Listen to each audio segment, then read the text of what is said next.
The scent of lemon polish and desperation clung to my skin as I scrubbed the marble floor of the Castello Hotel's presidential suite.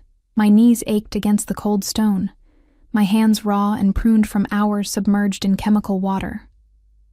Outside the floor-to-ceiling windows, Manhattan glittered like scattered diamonds on black velvet, a world I could see but never touch.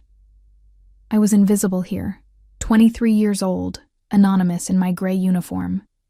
Just another ghost who cleaned up after the wealthy and disappeared before they woke. That's what I told myself every morning when I rode the subway from my shoebox apartment in Queens. When I counted the tips that never quite covered my mother's medical bills, when I pretended this was temporary. It was nearly midnight. The late shift paid extra, and I needed every dollar. I didn't hear him enter. That should have been my first warning. One moment I was alone, humming softly to drown out my thoughts. The next, the air in the room changed, charged, heavy, like the atmosphere before lightning strikes. The scent hit me first. Expensive cologne, cedar, and something darker. Something that made my pulse quicken with instinctive fear. "You missed a spot." The voice came from behind me, low and measured, carrying an accent I couldn't quite place. Italian, maybe, smoothed by years in America. I jerked upright so fast the bucket beside me sloshed, dirty water spreading across the pristine floor I'd just cleaned. He stood in the doorway of the bedroom, backlit by the soft glow from within. Even in silhouette, his power was tangible, tall, broad-shouldered, wearing a suit that probably cost more than my yearly salary. His dark hair was pushed back from his face, and as he stepped into the light, I caught my first clear look at him. Dangerous. That was the only word my brain could form. He wasn't conventionally handsome. His face was too sharp for that, all severe angles and hard lines, with a scar that cut through his left eyebrow. But his eyes... God, his eyes... Dark as midnight, they pinned me in place like a butterfly to a board, assessing, calculating. A man used to owning everything he looked at.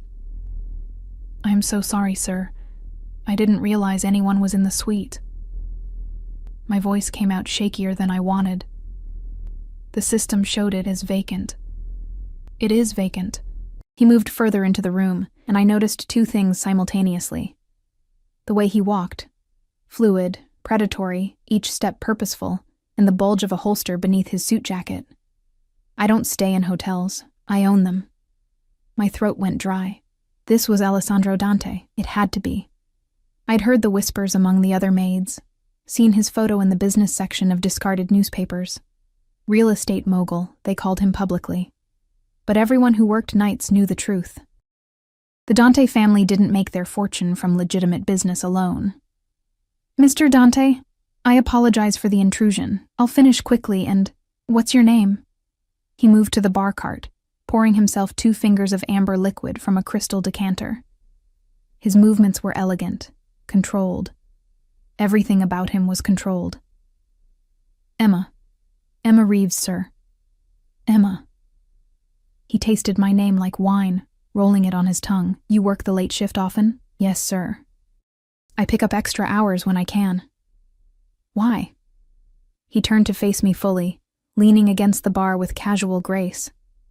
But there was nothing casual about the way he watched me. I felt dissected, examined, every secret laid bare under that dark gaze. "My mother is sick. The bills..." I stopped, flushing. Why was I telling him this? I should go. Stay. It wasn't a request. "Finish your work. I want to make a call." He pulled out his phone.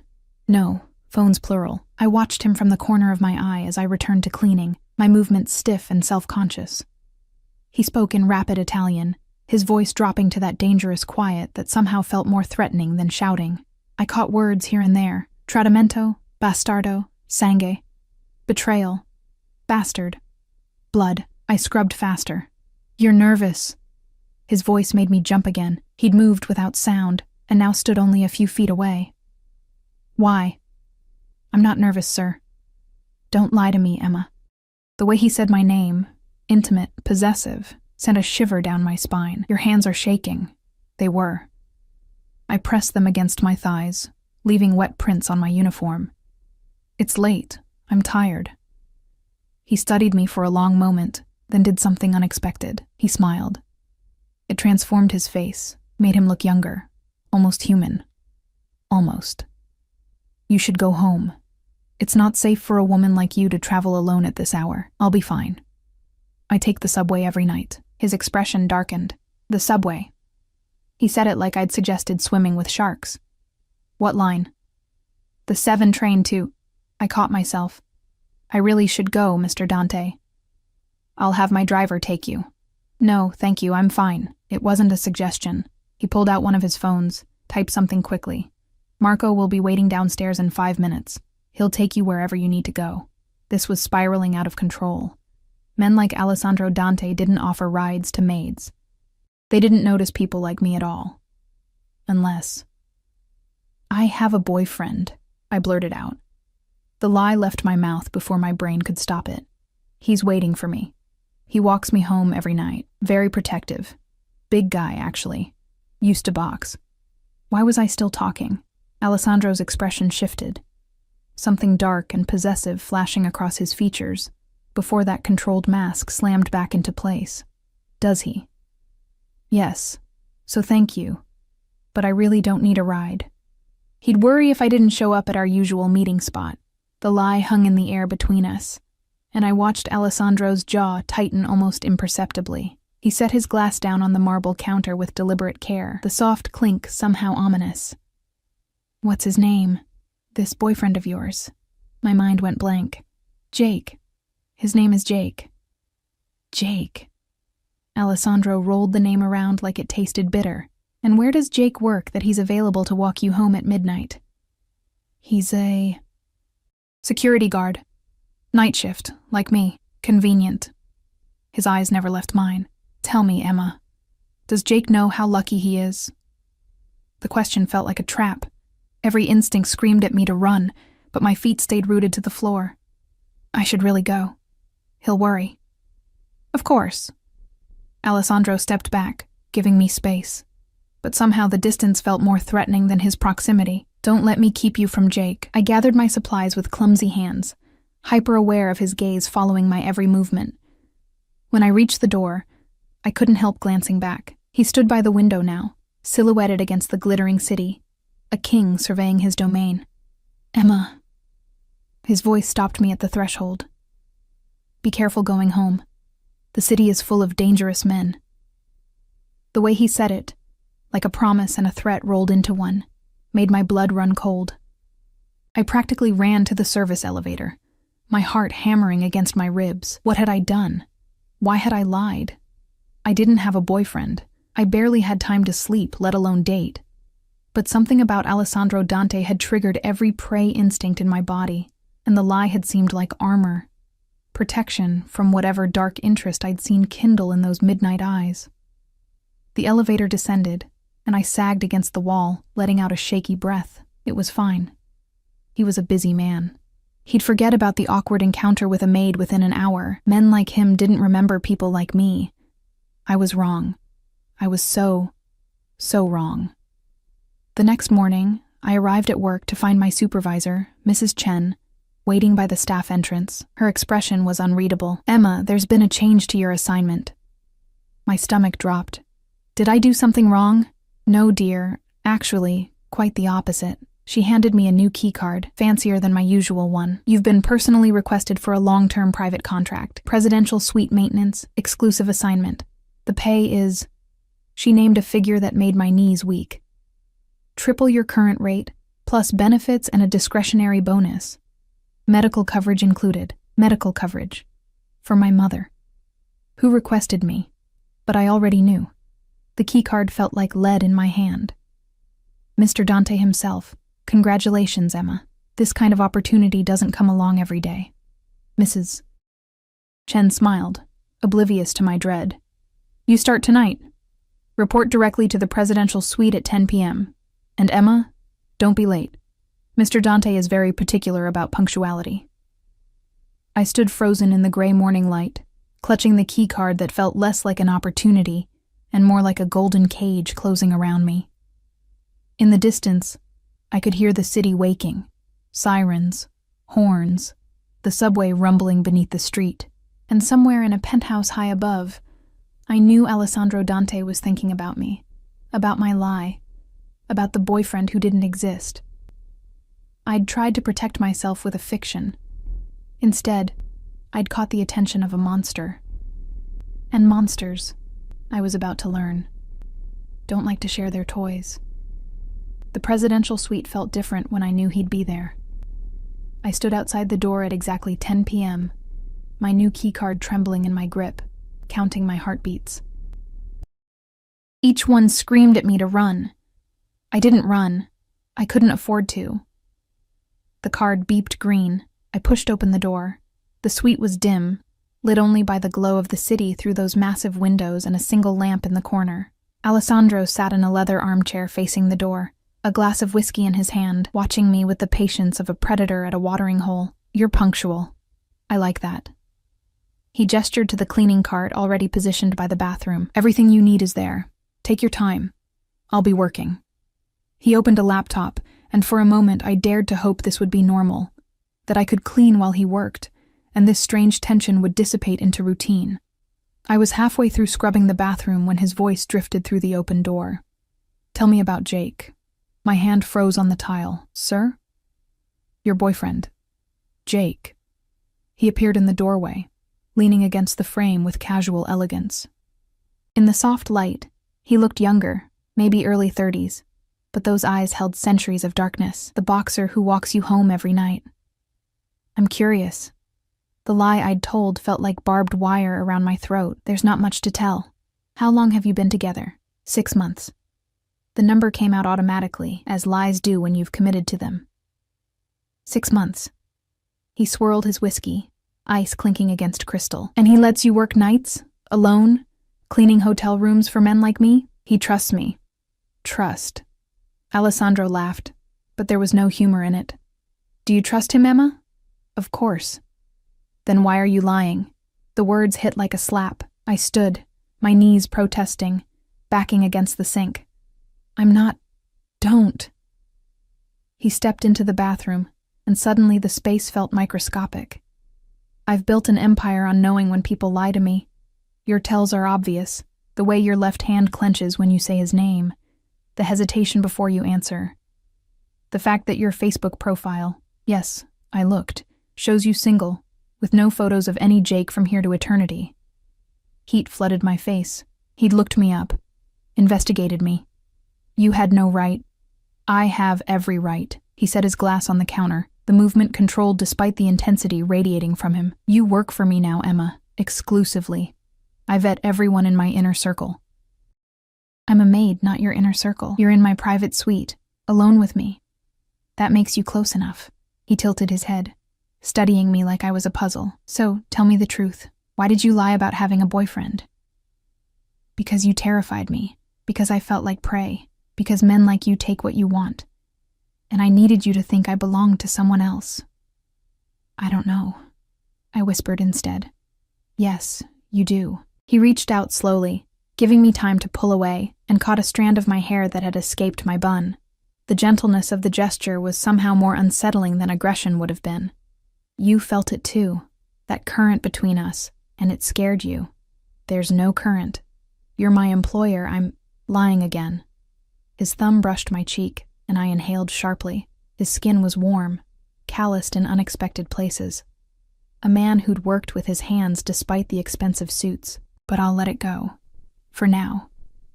Because I'm a patient man, Emma, and I always get what I want eventually. What do you want?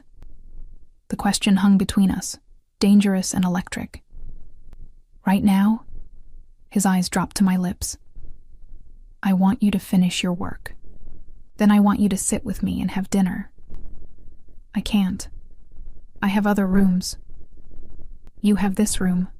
Only this room. I've arranged everything with Mrs. Chen. He stepped back, releasing me from whatever spell he'd woven.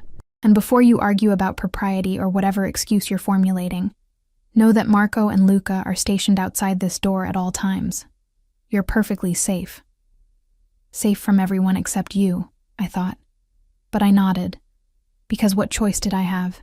I needed this job, needed the money, needed the medical coverage that could save my mother's life. Alessandro returned to his laptop, and I finished cleaning with shaking hands. When I emerged from the bedroom, I found the dining table set for two. Real china, silver cutlery, covered dishes that smelled like heaven. I didn't know what you liked, he said, removing the covers to reveal an array of Italian dishes.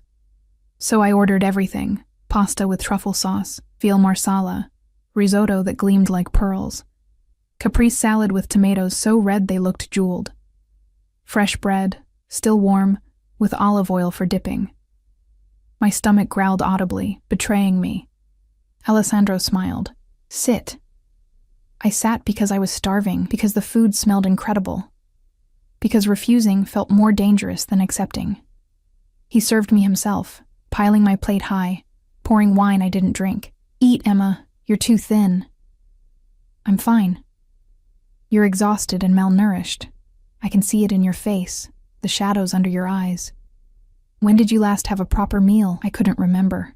This morning. Another lie. But eat now. Please. The picked up my surprised me, took a bite of the pasta, and nearly moaned. It was perfect. Creamy, rich, the truffle earthy and decadent. I hadn't tasted anything this good in years. Alessandro watched me eat with satisfaction that felt almost possessive. He barely touched his own food, seemingly content to observe me devouring mine. Tell me about your mother, he said finally. What's wrong with her? Stage 3 breast cancer. She needs treatments we can't afford, even with payment plans. The insurance I had through my other job barely covered anything before they dropped her for pre-existing conditions. The bitterness leaked through despite my attempt to stay neutral. That's why you work 3 jobs. 2 now, I guess, since this is exclusive. Emma. He leaned forward, elbows on the table, giving me his complete attention in a way that felt overwhelming. I'm going to make you an offer. My fork stopped halfway to my mouth. Mr. Dante? Alessandro. When we're alone, call me Alessandro. That's not appropriate. Nothing about this situation is appropriate. But here we are. He pulled out his phone, the black one, not the silver, and typed something. I'm going to pay for your mother's treatments. All of them. The best doctors, the best facilities. Whatever she needs. The room tilted. What? You heard me. Why? Suspicion flooded through the initial shock. What do you want in return? Your time, your company, your truth. He met my eyes steadily. I want you here. Every night. Not cleaning. I don't actually give a damn if this place is spotless. I want you to have dinner with me. Talk to me. Let me know you. You want to pay hundreds of thousands of dollars just to talk to me? Yes. That's insane. Perhaps. He smiled slightly. But I'm a man who knows what he wants, and I'm willing to pay for it. Consider it a courtship investment. Courtship? The word felt archaic, impossible. You don't even know me. I know enough. I know you're brave enough to work 3 jobs for someone you love. I know you're terrible at lying, but did it anyway because you felt threatened. I know you have fire underneath that exhaustion, and I want to see it burn. He paused. And I know you don't have a boyfriend named Jake. How can you be sure? Because if you did, I would have already found him and made it clear you're not available anymore. The casual menace in his tone should have terrified me. Instead, something darker stirred. A treacherous thrill at being wanted with such intensity. This is crazy, I whispered. Yes. Do you accept? I should have said no. Should have walked out, found another job, figured something else out. But my mother's face flashed through my mind. Gaunt, gray, fading a little more each day, the medical bills stacked on my kitchen counter. The collection calls I ignored because I had no answers. If I say yes, I started carefully. What exactly are the terms? Just dinner and conversation? For now, his eyes glittered with something predatory. I won't touch you unless you ask me to. You have my word. And if I want to leave? If I change my mind? Your mother's treatments continue regardless. I'm not a monster, Emma, despite what you might think.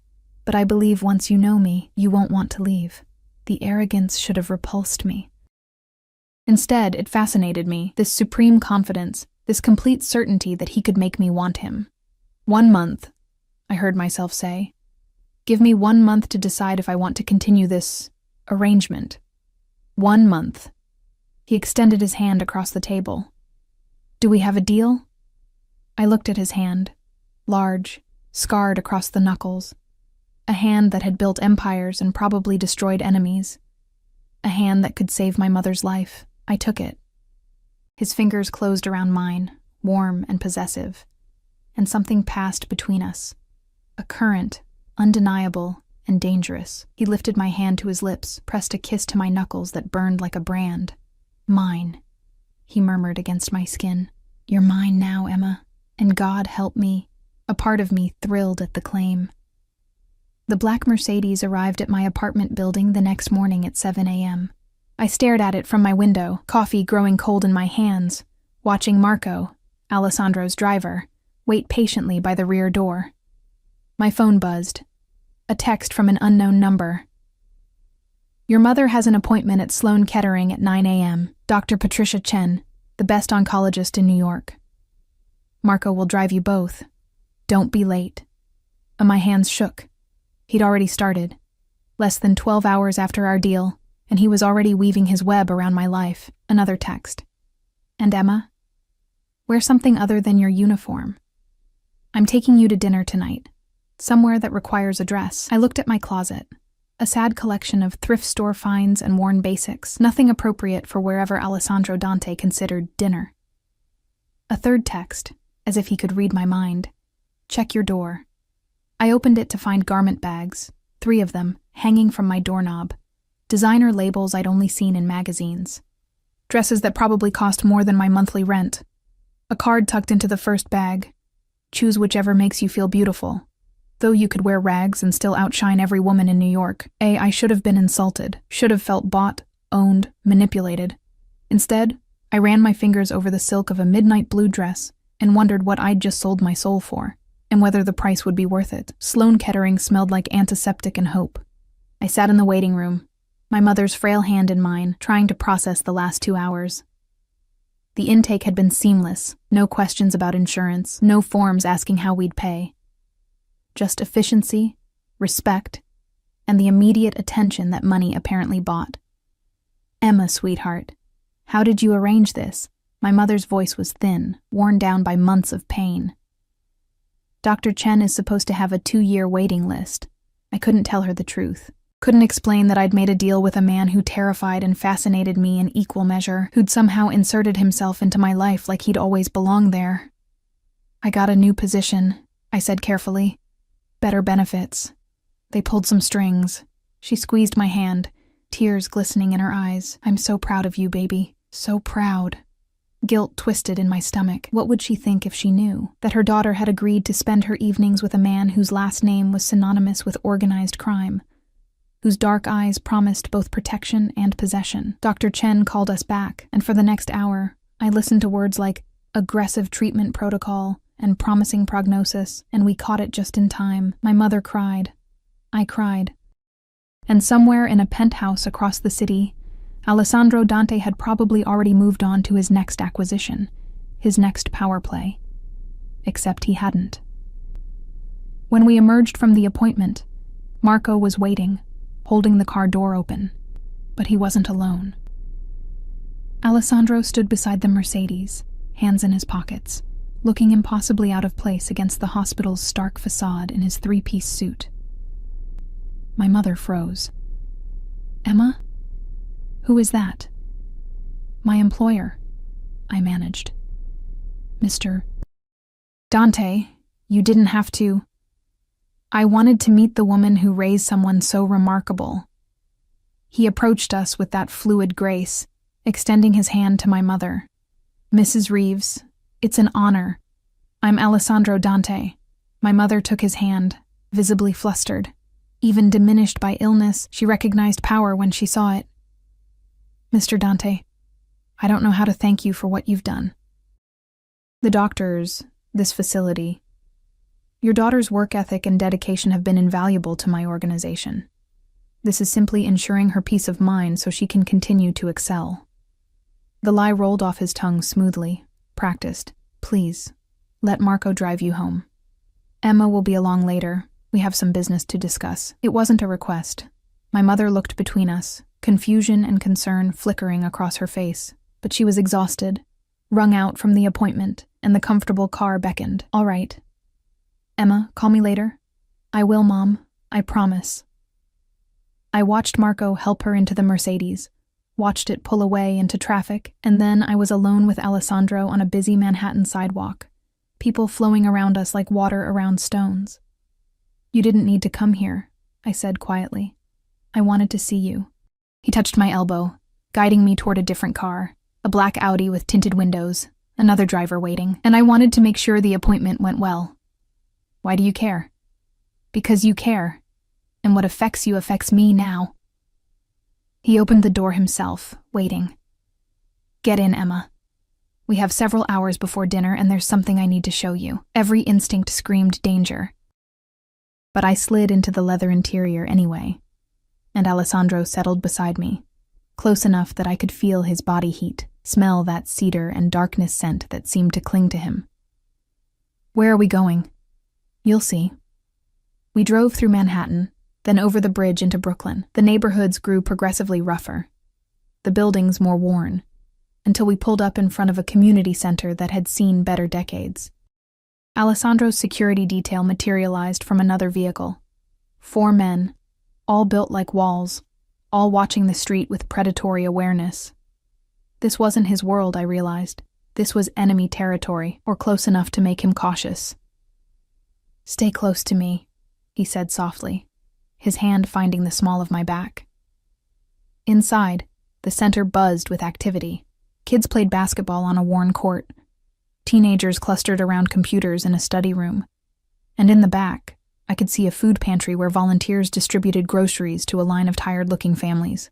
I don't understand, I said. Why are we here? Because you think I'm a monster. Alessandro's voice was matter-of-fact. And you're not entirely wrong, but I'm not only that. A woman emerged from an office, 50-something, with kind eyes and graying hair pulled back in a practical bun. Her face lit up when she saw Alessandro.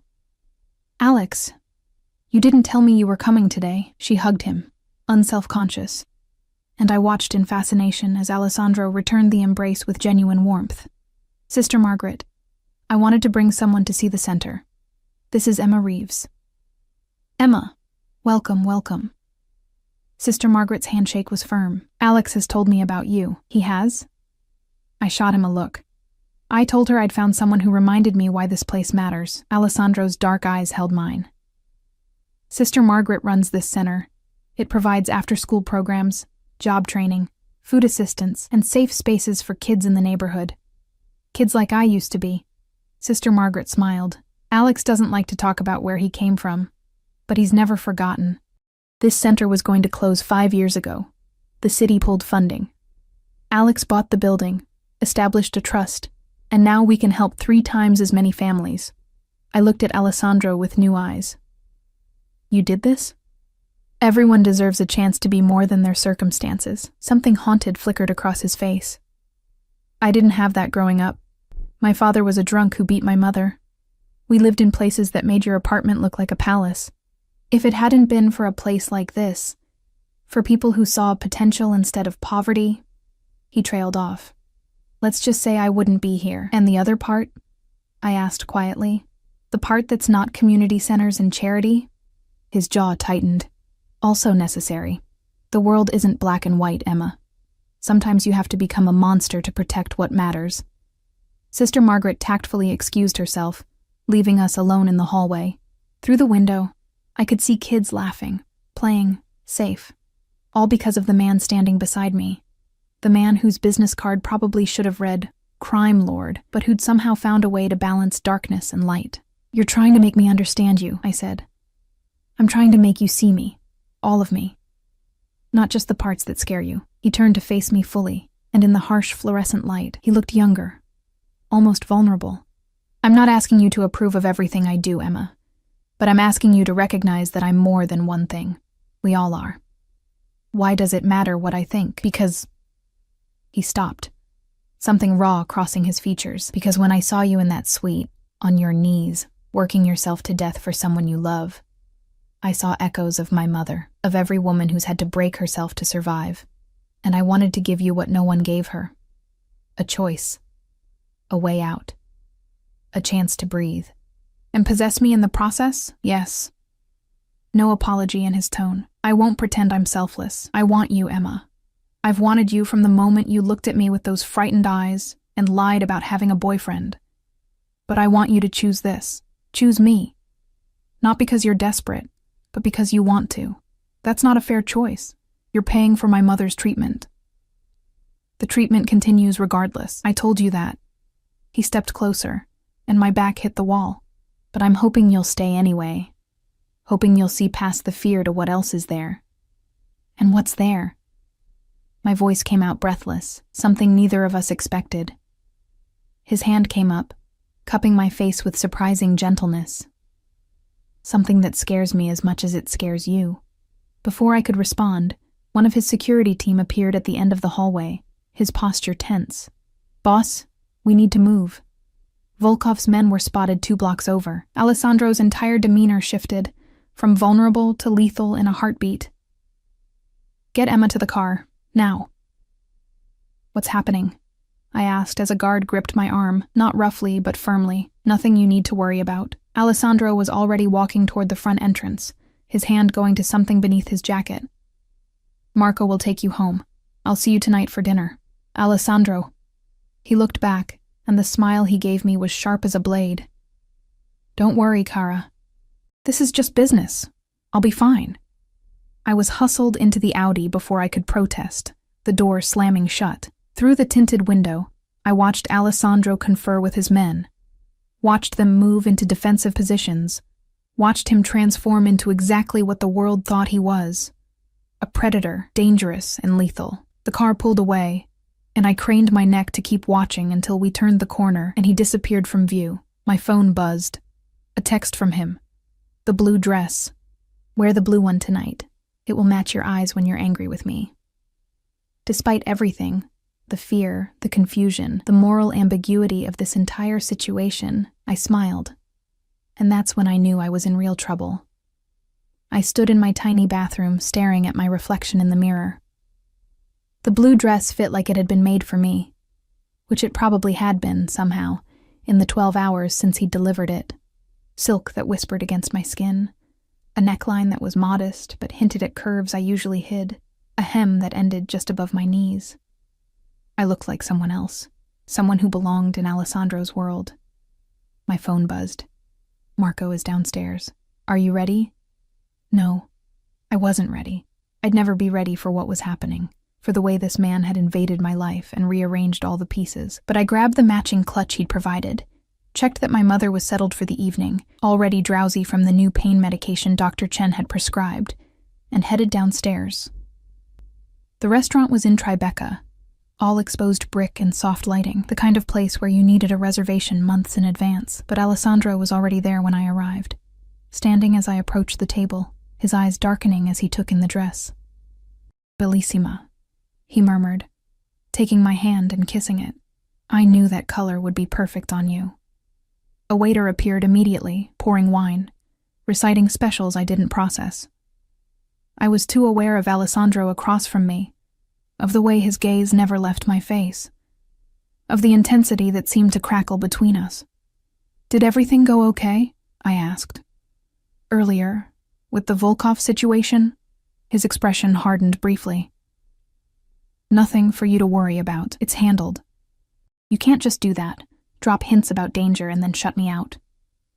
Can't I? But there was amusement in his eyes now. Very well. Dmitry Volkov runs the Russian operations in Brighton Beach. We have a complicated history. He's been encroaching on territory that isn't his, and I needed to remind him of boundaries. Remind him how? Do you really want to know, Emma? I thought about it. Did I? Could I reconcile this man, who bought dresses and paid for cancer treatments and ran community centers, with whatever violence the answer might contain? No, I admitted finally. Not yet. Honest.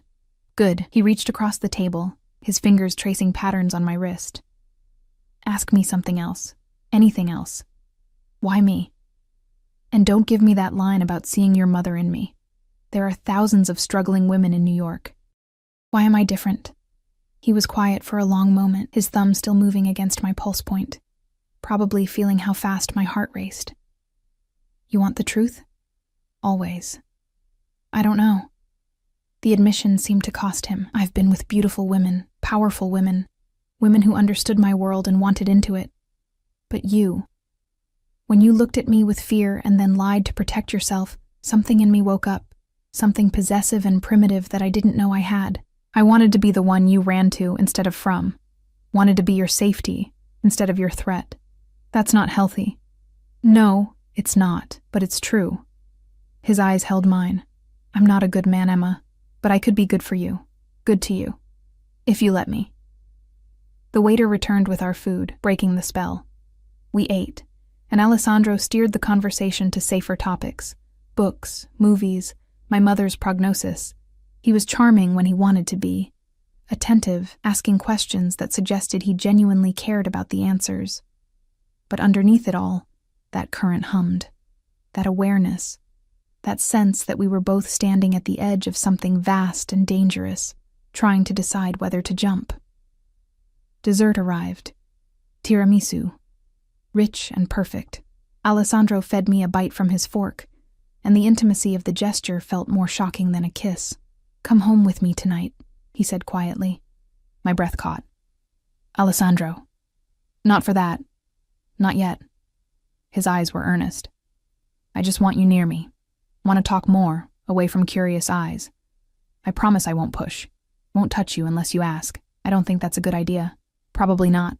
But come anyway. I should have said no. Should have maintained boundaries, kept distance, protected myself from whatever this was becoming. Instead, I heard myself whisper, okay. His smile was victorious and tender all at once, and as he helped me into my coat, his hand lingering at my waist, I wondered if I'd just made the best or worst decision of my life. Alessandro's penthouse occupied the entire top floor of a building in the financial district. The elevator required a fingerprint scan and a code, and when the doors opened directly into his living space, I understood why he needed that level of security. The place was a fortress disguised as luxury. Floor-to-ceiling windows offered a panoramic view of the city, but I noticed they were bulletproof, the glass too thick, the frames reinforced, cameras in every corner, discreet but visible if you knew to look. A state-of-the-art security panel by the elevator. And everywhere, that sense of controlled power that seemed to emanate from Alessandro himself. Your home is beautiful, I said, stepping onto marble floors that probably cost more than most houses. It's secure. He shrugged off his jacket, and I tried not to notice how the holster strapped across his chest made him look both dangerous and devastatingly attractive.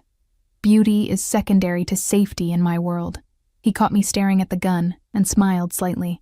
Does it bother you? Should it? Most women would find it alarming. Most women probably aren't standing in a crime lord's penthouse at midnight. The words came out sharper than I intended, exhaustion and wine making me reckless. Alessandro's expression shifted, something pleased and predatory. Say it again. What? Crime lord. You've been dancing around it all evening, calling me your employer, Mr. Dante. Anything but what I actually am. He moved closer, and I held my ground. I like hearing the truth from your lips. Fine. You're a criminal. You hurt people. You break laws. You're everything I should be running from. My heart hammered. Does that make you happy? Yes. He was close enough now that I had to tilt my head back to meet his eyes. Because you're still here, knowing exactly what I am, and you're still here. For my mother. Lie to yourself if you need to, Kara. But you're here because you want to be, because whatever this is between us terrifies and fascinates you in equal measure. His hand came up, fingers threading through my hair, because when I look at you, you feel seen in a way you never have before. He was right, and I hated it. Hated how he could read me so easily. How he'd somehow mapped all my vulnerabilities in just a few days. I should go home, I whispered, but I didn't move. You should. His thumb traced my lower lip. But you won't. Not yet. The tension stretched between us, taut as a wire. Then Alessandro stepped back, releasing me, and the loss of his proximity felt physical. Come. I want to show you something. He led me through the penthouse to a room I hadn't expected, a library, warm and lived in despite the luxury surrounding it. Books lined every wall, floor to ceiling, leather-bound and paperback mixed together without pretension. A fire crackled in the fireplace, and 2 oversized chairs sat angled toward it. This is where I spend most of my time when I'm home, Alessandro said, pouring 2 glasses of whiskey from a decanter on the side table. Everything else is for show, for meetings, for the version of myself I have to be. But this room is mine. I accepted the glass he offered, sinking into one of the chairs. The leather was buttery soft, worn in places from use. You read. Surprised? A little. I didn't picture you as someone who sits quietly with books. I'm full of contradictions, Emma. You'll learn that. He settled in the other chair, and for a moment, we just sat in comfortable silence, watching the flames dance. My mother taught me to read. She only made it through 6th grade herself, but she believed education was the way out. She'd bring home books from the library, and we'd read together every night. It was our escape from my father, from the violence, from poverty. What happened to her?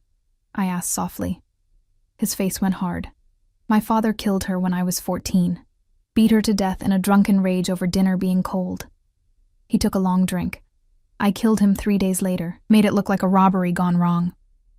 The cops didn't look too hard. One less drunk abuser in the world, you know? The casual way he said it should have horrified me.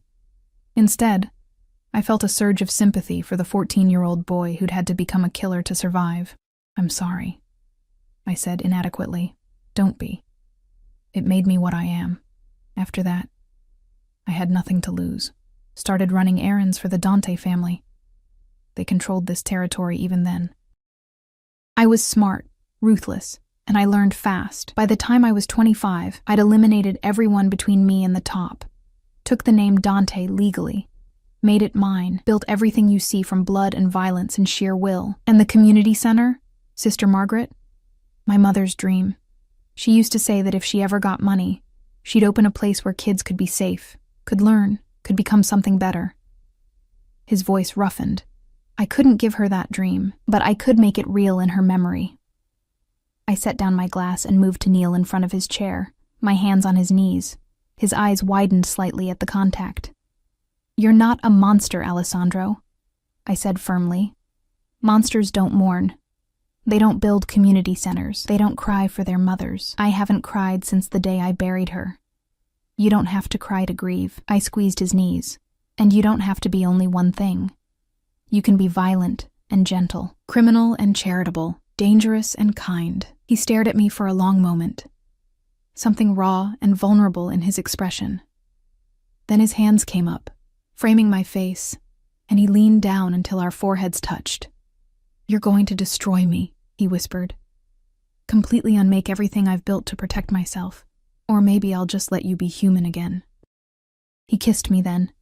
Not the claiming, possessive kiss I'd expected, but something tender and searching, like he was asking a question. I answered by rising up on my knees, my hands sliding into his hair, kissing him back with everything I'd been fighting since the moment we met. When we finally broke apart, both breathing hard, Alessandro rested his forehead against mine again. Stay tonight, he said. Sleep in my guest room, or in my bed. I don't care which. I just need to know you're here, safe, where I can protect you. Protect me from what? His jaw tightened. From the consequences of being mine. Because make no mistake, Emma, everyone in my world now knows you're important to me. That makes you a target. Fear spiked through me. What are you talking about? The Volkovs saw us together at the community center. By now, every family in New York knows Alessandro Dante has found someone he cares about. Someone he's vulnerable for. He stood, pulling me to my feet. I have security on your mother's hospital, on your apartment building, on every route between here and there, but the safest place for you is here, with me. You can't just decide that. I have a life that puts you on subway platforms at midnight, walking through neighborhoods where my enemies could snatch you up without anyone noticing. His hands gripped my shoulders. I won't let that happen. I won't lose someone else He stopped abruptly. Someone else you what? My heart pounded. Care about. But his eyes said more. Said things neither of us was ready to voice. Before I could respond, his phone buzzed. The black one. Alessandro's expression went cold as he read the message. What is it? Nothing. Business. But his thumb was already flying over the screen, typing rapid-fire messages. Alessandro. Luca will show you to the guest room. Get some rest. We'll talk in the morning. He was already moving toward his office, the wall slamming back up between us. Don't shut me out. Not after everything you just told me. He paused at the doorway, his back to me. There's a difference between sharing my past and dragging you into my present. The past can't hurt you, the present.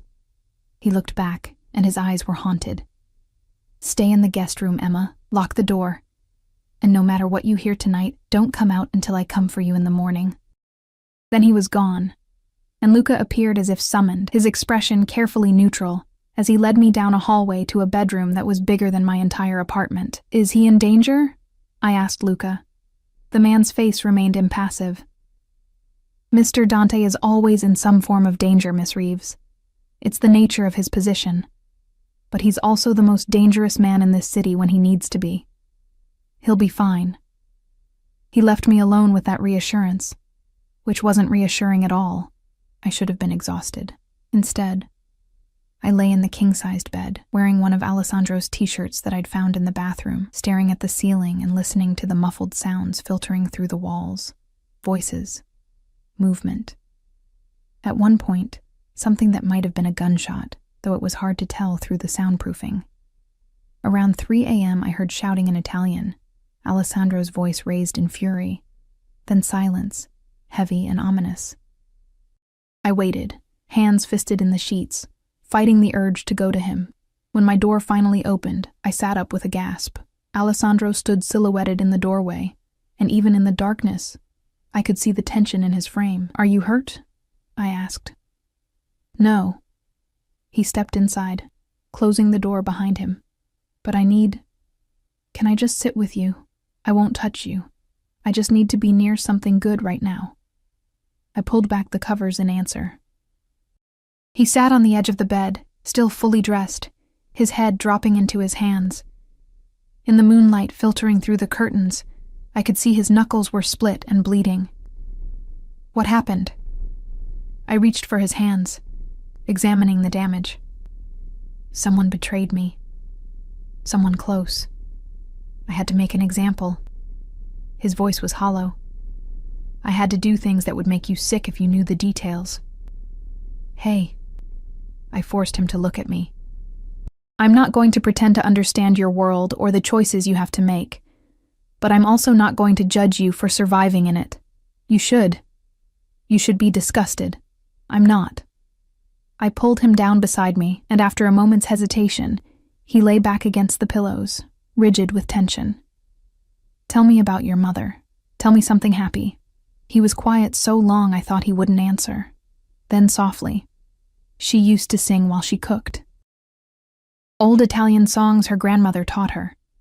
Her voice wasn't particularly good, but it filled our tiny apartment with something beautiful. Something that made the cracks in the walls and the roaches and the violence seem bearable. What was her name? Lucia. It means light. His voice cracked slightly. She was my light. And when she died, everything went dark. Until... He turned his head to look at me, and in his eyes, I saw everything he wasn't saying. Until a woman in a gray uniform looked at me with fear and lied about having a boyfriend, and something in me started to feel alive again. My breath caught. Alessandro, I know it's too fast. I know you barely know me. I know I have no right to feel this way. His hand found mine in the darkness, lacing our fingers together. But I'm falling for you, Emma, have been since that first night, and it terrifies me more than any enemy ever could. I should have pulled away, should have maintained distance, should have remembered all the reasons this was impossible. Instead, I shifted closer, resting my head on his shoulder. I'm scared too. Of me. of this, of how much I don't want to leave, of how right it feels to be here with you. Despite everything logic tells me, I felt his arm come around me, holding me close. I've known you 3 days, Alessandro. 3 days. This is insane. Yes. He pressed a kiss to my hair. But sometimes the most profound things happen in an instant. Recognition. Connection. Knowing that your life just divided into before and after this moment. We lay there in the darkness, neither of us sleeping, both of us clinging to something we couldn't name, but couldn't deny. Outside, the city hummed with life, unaware that in this penthouse fortress, a crime lord and a maid were rewriting all the rules about who they were supposed to be. Around dawn, I felt Alessandro relax into sleep, his breathing evening out, his grip on me loosening slightly. I stayed awake, watching the sky lighten, feeling the steady beat of his heart against my cheek. And I knew, with absolute certainty, that I was in love with him. It was too soon, too fast, too impossible, and completely, irrevocably true. When Alessandro woke an hour later, his eyes finding mine immediately, I saw the same realization reflected there. That terrifying, exhilarating knowledge that something had shifted between us in the night, that we'd crossed a line there was no uncrossing. Emma, he started. I kissed him, stopping the words, stopping the fear, stopping everything but this moment. He responded immediately, rolling to pin me beneath him, his weight grounding and perfect. The kiss deepened, turning desperate, months of loneliness and years of emptiness pouring between us. When we finally broke apart, both breathing hard, Alessandro's forehead dropped to mine. "Tell me this is real," he whispered. "Tell me I'm not imagining this." "It's real." I traced his face, the scar through his eyebrow, the sharp line of his jaw, the lips that could command empires and kiss with devastating tenderness. "I don't understand it, but it's real. I need you to understand something." His eyes held mine, intense and unwavering. "If you choose this, choose me. My world will become your world. My enemies will become your enemies. I'll protect you with everything I have, but I can't promise you'll always be safe. I can only promise I'll die before I let anyone hurt you. That's not reassuring. It's not meant to be. It's meant to be honest." He cupped my face in his scarred hands. "I'm giving you one more chance to walk away, Emma. After this, you're mine completely. And I'm a possessive, jealous, overprotective bastard who won't share well with anyone, not even your independence. I should have been insulted by the arrogance. Should have asserted my autonomy, my right to choose my own path. Instead, I pulled him down for another kiss and whispered against his lips, "Then stop giving me chances to leave and make me yours already." His smile was fierce and tender all at once. "As you wish, il mio cuore. As you wish." 3 weeks later, I stood in Alessandro's penthouse wearing one of his shirts and nothing else, watching the sun rise over Manhattan while he conducted business in his office. My coffee had gone cold, but I didn't move to reheat it. I was too busy marveling at how completely my life had transformed. My mother was thriving. The treatments were working, her color returning, her strength rebuilding day by day. She'd moved into a comfortable apartment Alessandro owned. "Empty anyway," he'd said, as if luxury 2 bedrooms in Midtown were just lying around unused. She asked fewer questions now, choosing to accept the miracle of her recovery rather than examine its source too closely. I'd quit my other jobs. Alessandro had been furious when he found out I was still working at a diner during the day, risking exhaustion and exposure. We'd fought about it, our first real fight, and I'd learned that his protective instincts bordered on obsessive, but I'd also learned that he'd listen, eventually, when I explained that I needed some form of independence, something that was mine alone. We'd compromised. I enrolled in online classes, working toward the degree I'd abandoned when my mother got sick. Alessandro paid for it without blinking, just added it to the list of things he gave me freely. Safety, comfort, education, a future I'd stopped believing I could have. And in return, I gave him something he'd never had. A home. The penthouse felt different now, warmer. I'd added plants to the stark spaces, books I liked to his library, Music that filled the silence. I cooked for him when he'd let me, fought with him when he was being autocratic. Loved him with an intensity that sometimes scared me. Because I did love him. Completely. Irrevocably. The man who could be ruthless in business and tender in bed, who ran an empire built on violence but donated millions to children's charities anonymously, who'd killed his first man at 14 and cried in his sleep sometimes, calling for his mother. You're thinking too loudly. I turned to find Alessandro leaning against the doorway, watching me with those dark eyes that still made my breath catch. He'd showered after his call, his hair damp, wearing only pajama pants that rode low on his hips. 3 weeks together, and the sight of him still made heat pool in my stomach, just reflecting on how insane my life has become, I said. Regrets? He moved toward me with that predatory grace, sliding his arms around my waist from behind. Not a single one. I leaned back against his chest. How did the call go? The Volkovs have agreed to a sit-down. Neutral territory. Next week. He pressed a kiss to my neck. It's progress. And the traitor? His arms tightened slightly. Dealt with. You don't need details. I'd learned not to push on matters like this. There were parts of Alessandro's world I couldn't touch, wouldn't understand, and probably didn't want to know. He protected me from the worst of it, and I let him, because some truths would poison what we'd built. I need to tell you something, he said quietly. My stomach clenched. That sounds ominous. Not ominous, just important. He turned me to face him, his expression serious. I've been thinking about the future, our future. Alessandro, let me finish. His hands framed my face. I know we haven't been together long. I know by conventional standards this is too fast, too intense, too everything. But I've never been conventional, and neither is what we have. He reached into his pocket and pulled out a small velvet box. My heart stopped. I'm not proposing, he said quickly, seeing my expression. Not yet. I know you'd say no, that you'd need more time, more certainty, and I respect that. He opened the box to reveal a ring, white gold with a single sapphire, elegant and understated. But I want you to have this. It's a promise, a claim, a statement to my world that you're under my protection, that you belong to me as much as I belong to you. Alessandro.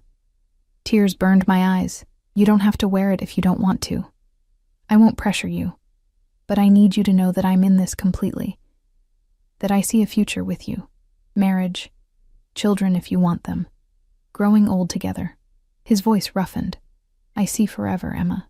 And it terrifies and exhilarates me in equal measure. I looked at the ring, then at the man offering it, this beautiful, damaged, dangerous man who'd somehow become my everything in 3 short weeks. Put it on me, I whispered.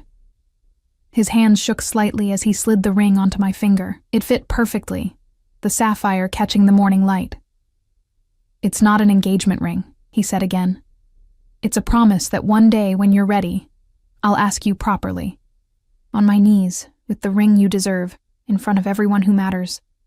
But until then, I kissed him, stopping the words, pouring everything I felt into the contact. When we broke apart, both breathing hard, I touched his face gently. I love you, I said, the first time I'd said it aloud, though I'd shown it in 1,000 small ways. I love you, Alessandro Dante, with all your contradictions and complications. I love your darkness and your light. I love who you are and who you're trying to become. He closed his eyes, and when he opened them again, they were suspiciously bright. Say it again. I love you. Again. I love you. I love you. I love you. I peppered his face with kisses between each declaration. I'll say it as many times as you need to hear it. Forever wouldn't be enough. He lifted me effortlessly, my legs wrapping around his waist. I love you, il mio cuore. My heart. My light. My reason for wanting to be better than I am. He carried me to the bedroom, and we spent the morning proving our promises in the oldest way possible, with touch and whispers and the kind of intimacy that went beyond physical. Later, wrapped in sheets with Alessandro's arm around me, I watched him sleep. The hard lines of his face had softened, making him look younger, almost peaceful. I traced the scars on his chest, each one a story, a battle, a piece of the man I loved. My phone buzzed on the nightstand, a text from my mother. The doctor says I'm in remission. Emma, I'm in remission. Come celebrate with me. I pressed a hand to my mouth, tears streaming down my face. Alessandro stirred, immediately alert. What's wrong? Nothing's wrong. I showed him the message. Everything's right. Everything's so perfectly, impossibly right. He pulled me close, kissing my tears away. She's going to be okay. Because of you. All of this is because of you. No, Kara. This is because of us. Because you were brave enough to take a chance on a monster who wanted to be a man again. We visited my mother that afternoon, and her joy was infectious. She looked better than I'd seen her in years. Color in her cheeks, light in her eyes, the specter of death finally retreating. She noticed the ring immediately. Emma? She caught my hand, examining the sapphire. Is this a promise? Alessandro said before I could answer. That I intend to love your daughter for the rest of my life, with your permission. My mother looked between us, her eyes shrewd despite her illness. You're not what I would have chosen for her. I know. You're dangerous. Your world is violent. Yes. But you love her. It wasn't a question. More than my own life. She studied him for a long moment, then nodded slowly. Then you have my blessing. But Alessandro Dante, if you ever hurt my daughter, I don't care how powerful you are. I will find a way to make you pay. He smiled. Genuine. Respectful. I wouldn't expect anything less, Mrs. Reeves. And I give you my word. I'll protect her, cherish her, and love her until my last breath. See that you do. But she was smiling now too, reaching out to squeeze his hand. Welcome to the family. The Volkov meeting happened on a Wednesday. Alessandro tried to leave me behind, but I'd insisted on coming, at least to wait in the car.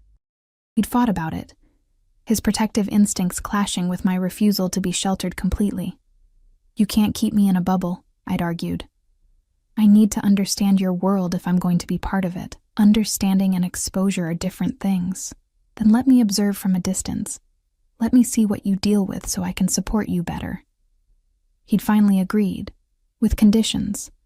I stayed in the armored Mercedes, surrounded by guards, several blocks from the actual meeting.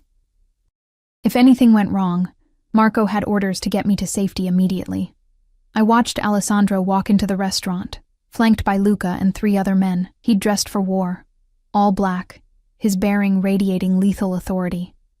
This was the Alessandro Dante the world feared, the crime lord who ruled New York's underworld with an iron fist, and he was mine. The meeting lasted 2 hours. I read, checked my phone, tried not to imagine worst-case scenarios. Marco and the other guards remained vigilant, scanning the street constantly. When Alessandro finally emerged, I searched his face for clues. He looked tired but satisfied, and when he slid into the car beside me, he pulled me immediately into his arms. It's done, he said. We have a truce. Territory lines redrawn, agreements on mutual non-interference. That's good, right? That's survival. In my world, peace is always temporary, but it's something. He pressed a kiss to my temple. Thank you for being here, for waiting. It helps, knowing you're near. Always, I promised. Wherever you need me to be.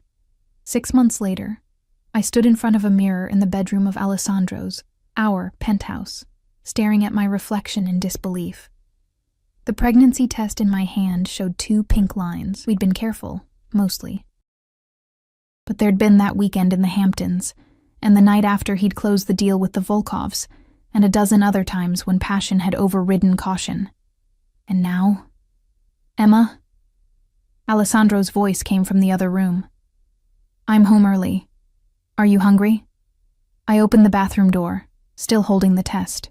He took one look at my face, at what I held, and froze. Is that positive? My voice shook. I'm pregnant, Alessandro. For a moment he didn't move. Then he crossed the room in 3 strides, dropping to his knees in front of me, his hands on my still flat stomach. Dio mio, he breathed. A baby, our baby. "Are you happy?" I asked, suddenly uncertain. We never really talked about happy. He looked up at me, and his eyes were wet. "Emma, I'm terrified and overwhelmed, and more grateful than I've ever been in my life. You're giving me a family, a real family, something I never thought I'd have. So, we're doing this? We're doing everything." He stood, lifting me into his arms. "We're getting married. Properly soon. We're making this baby's world as safe as I can possibly make it, and we're building the life my mother dreamed of, the one she never got to have." "In that order?" I laughed through tears. "In whatever order you want, amore mio, as long as you're by my side." We married 2 weeks later in a small ceremony at the community center, Sister Margaret officiating. My mother cried happy tears, and even Alessandro's hardened men looked touched. The reception was larger, a necessary political event where Alessandro's allies came to pay respects and see the woman who'd changed him. I wore white, carried lilies, and promised to love a man who was equal parts darkness and light. Alessandro promised to honor, protect, and cherish me, his voice steady despite the emotion in his eyes. When we kissed, sealing our vows, I felt complete in a way I'd never imagined possible. Our daughter was born 7 months later, perfect and healthy, with Alessandro's dark hair and my blue eyes. We named her Lucia, after the grandmother she'd never meet, and watching Alessandro hold her for the first time, this man who'd killed without hesitation, cradling our child with infinite tenderness, I understood that love could transform anyone, even monsters, especially monsters who wanted to be men again. Years passed. We had 2 more children, a son named Marco, after the driver who'd protected me from the beginning, and another daughter we called Sophia. The penthouse filled with toys and laughter, with birthday parties and homework sessions, with all the ordinary chaos of family life. Alessandro's empire continued, but he'd shifted focus. More legitimate businesses, less violence, using his power to protect rather than destroy. He'd never be completely clean, but he tried. For our children. For me, for the man he wanted to be. My mother lived long enough to see all 3 grandchildren, to watch me graduate with my degree, to tell me she was proud of who I'd become. She passed peacefully in her sleep, 5 years after her diagnosis, and Alessandro held me through the grief, understanding loss in a way few others could. The Volkovs remained allies, mostly. The other families gave us respect and distance, and slowly, Alessandro built something resembling legitimacy. Enough that our children could choose different paths if they wanted, could be something other than what their father had been forced to become. One night, nearly a decade after we'd met, I found Alessandro in the library, surrounded by our children. Lucia sat on his lap, reading aloud from a book while Marco and Sophia played chess nearby. The fire crackled, and for a moment, I just stood in the doorway, memorizing the scene. Alessandro looked up and smiled, that rare, genuine smile that transformed his whole face. "Come join us, amore." I settled into my usual chair, watching my family, and thought about the scared maid who'd lied about having a boyfriend to escape a dangerous man's interest, about how that lie had been the beginning of everything. Love, family, a life richer than any I'd dreamed possible. "What are you thinking about?" Alessandro asked later, after the children were asleep and we lay tangled together in bed. "About fate. About how one small lie changed everything. About how a woman in a gray uniform changed a monster into a man," he countered, pulling me closer. "You were always a man, Alessandro. You just needed someone to see it. And you were always extraordinary. You just needed someone to show you we'd both been right, in our own ways. And we'd both been transformed by finding each other. 2 people who should never have connected, building something beautiful from impossible circumstances." Years later, when Lucia asked how her father and I met, Alessandro would laugh and tell her the truth, that her mother had lied to him on the very first night, and he'd fallen in love with her courage, that sometimes the best things in life start with fear and end with forever. And I'd add that sometimes monsters just need the right person to see their humanity, that love doesn't always make sense, doesn't always follow rules, doesn't always come in packages we recognize. But when it's real, when it's true, it transforms everything it touches. The ring Alessandro had given me so many years ago still sat on my finger, the sapphire catching light. It had been joined by a wedding band, by the weight of the years, by the life we'd built together. I'd started as a maid who'd lied about having a boyfriend. I'd become the wife of New York's most dangerous man, the mother of his children, the keeper of his heart. And I wouldn't change a single moment of the journey that had brought us here. Not one. "I love you," Alessandro murmured against my hair, his arms secure around me. "I love you too," I whispered back. "Forever." And in the darkness of our bedroom, surrounded by the life we'd created from impossible beginnings, we held each other close and dreamed of all the tomorrows still to come.